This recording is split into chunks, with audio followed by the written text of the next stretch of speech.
Testament, within the Southern Distance, within a growing.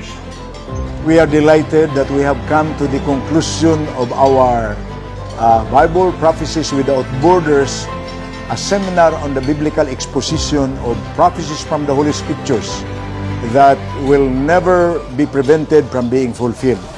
We were so blessed and so inspired by all the messages we have received from our Pastor Edwin Gulfan and the insights and the wisdom he have shared for all of our seminarians. And we are so happy also for the presence of our seminarians. We fervently pray that all those words would be deeply rooted in their hearts, and soon they will decide to personally accept Jesus as their personal Savior.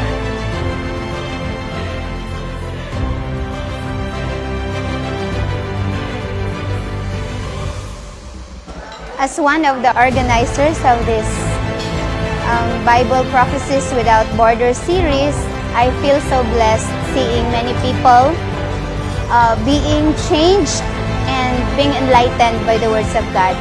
We are indeed very blessed. Even if we are just organizers, we are the one truly blessed because of this evangelistic activity. Happy kaayo ko na akong husband na nakasali ani nga seminar kasi kahit paano na nagluag-luag akong heart na tungod sa among nabatian nga prophecies.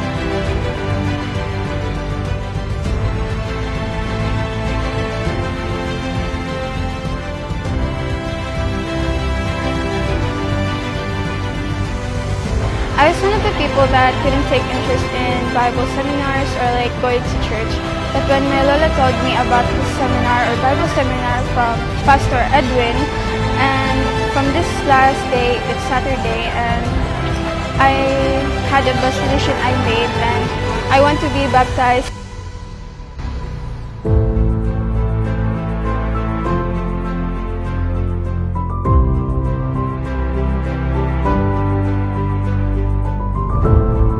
May you be guided by the light of Scriptures until you will receive Jesus Christ as your Savior.